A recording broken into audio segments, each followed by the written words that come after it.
Heidi, by Johanna Spyri. Translated by Elisabeth Stork. Part II. Heidi makes use of her experience. Chapter 15. Preparations for a journey. The kind doctor who had sent Heidi home to her beloved mountains was approaching the Sesamon residence on a sunny day in September. Everything about him was bright and cheerful, but the doctor did not even raise his eyes from the pavement to the blue sky above. His face was sad, and his hair had turned very grey since spring. A few months ago the doctor had lost his only daughter, who had lived with him since his wife's early death. The blooming girl had been his only joy, and since she had gone from him, the ever-cheerful doctor was bowed down with grief. When Sebastian opened the door to the physician, he bowed very low, for the doctor made friends wherever he went.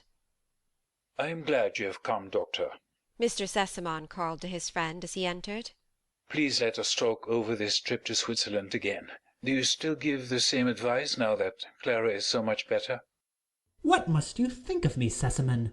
replied the doctor, sitting down. "I wish your mother was here. Everything is clear to her, and things go smoothly then. This is the third time today that you have called me, and always for the same thing." "It is true, it must make you impatient," said Mr. Sesamon. Laying his hand on his friend's shoulder, he continued, "I cannot say how hard it is for me to refuse Clara this trip. Haven't I promised it to her, and hasn't she looked forward to it for months?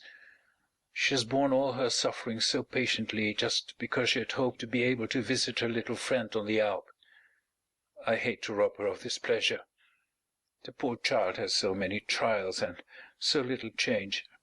"But, Sesamon, you must do it," was the doctor's answer.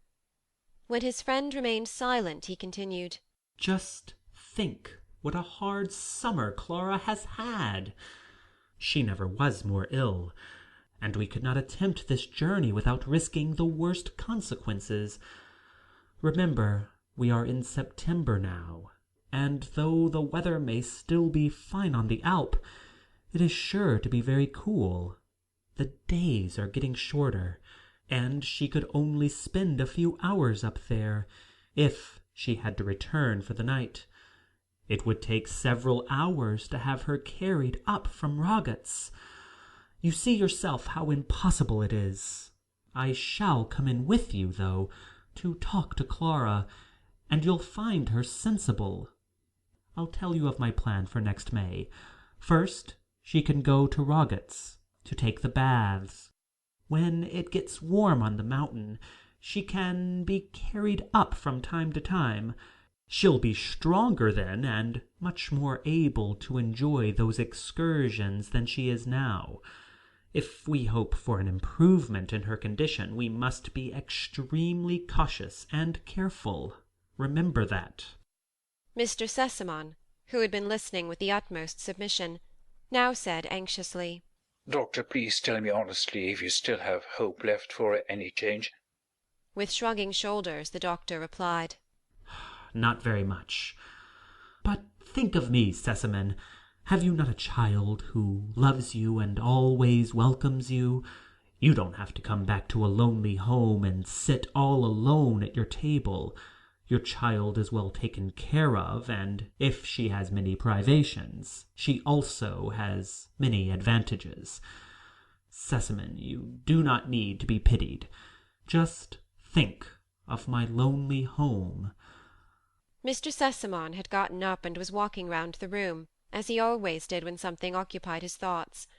Suddenly he stood before his friend and said, "Doctor, I have an idea. I cannot see you sad any longer. You must get away. You shall undertake this trip and visit Heidi in our stead." The doctor had been surprised by this proposal, and tried to object. But Mr. Sesamon was so full of his new project that he pulled his friend with him into his daughter's room, not leaving him time for any remonstrances.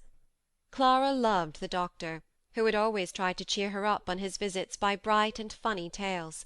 She was sorry for the change that had come over him, and would have given much to see him happy again.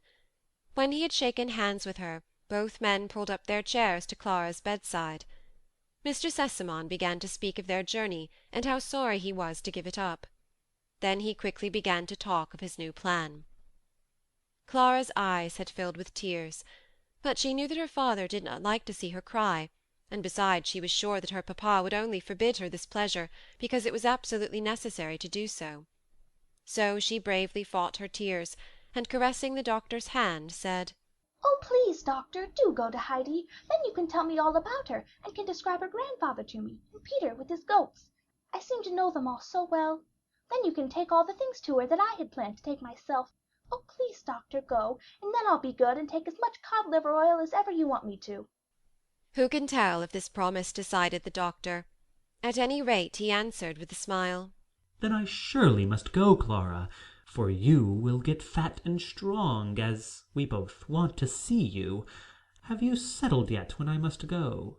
"Oh, you had better go tomorrow morning, doctor," Clara urged. She's right. The father assented. The sun is shining, and you must not lose any more glorious days on the Alp.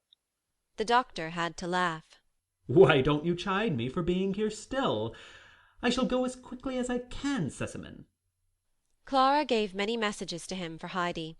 She also told him to be sure to observe everything closely, so that he would be able to tell her all about it when he came back. The things for Heidi were to be sent to him later, for Miss Rottenmeier, who had to pack them, was out on one of her lengthy wanderings about town. The doctor promised to comply with all Clara's wishes, and to start the following day. Clara rang for the maid, and said to her when she arrived, "Please, Tinette, pack a lot of fresh soft coffee cake in this box." A box had been ready for this purpose many days. When the maid was leaving the room, she murmured, "That's a silly bother." Sebastian, who had happened to overhear some remarks, asked the physician when he was leaving to take his regards to the little miss, as he called Heidi. With a promise to deliver this message, the doctor was just hastening out, when he encountered an obstacle. Miss Rottenmeier, who had been obliged to return from her walk on account of the strong wind, was just coming in. She wore a large cape, which the wind was blowing about her like 2 full sails. Both had retreated politely to give way to each other. Suddenly the wind seemed to carry the housekeeper straight towards the doctor, who had barely time to avoid her. This little incident, which had ruffled Miss Rottenmeier's temper very much, gave the doctor occasion to soothe her, as she liked to be soothed by this man, whom she respected more than anybody in the world. Telling her of his intended visit, he entreated her to pack the things for Heidi as only she knew how. Clara had expected some resistance from Miss Rottenmeier about the packing of her presents. What was her surprise when this lady showed herself most obliging, and immediately, on being told, brought together all the articles. First came a heavy coat for Heidi with a hood, which Clara meant her to use on visits to the grandmother in the winter. Then came a thick warm shawl, and a large box with coffee cake for the grandmother. An enormous sausage for Peter's mother followed, and a little sack of tobacco for the grandfather. At last a lot of mysterious little parcels and boxes were packed, things that Clara had gathered together for Heidi. When the tidy pack lay ready on the ground, Clara's heart filled with pleasure at the thought of her little friend's delight. Sebastian now entered, and putting the pack on his shoulder, carried it to the doctor's house without delay.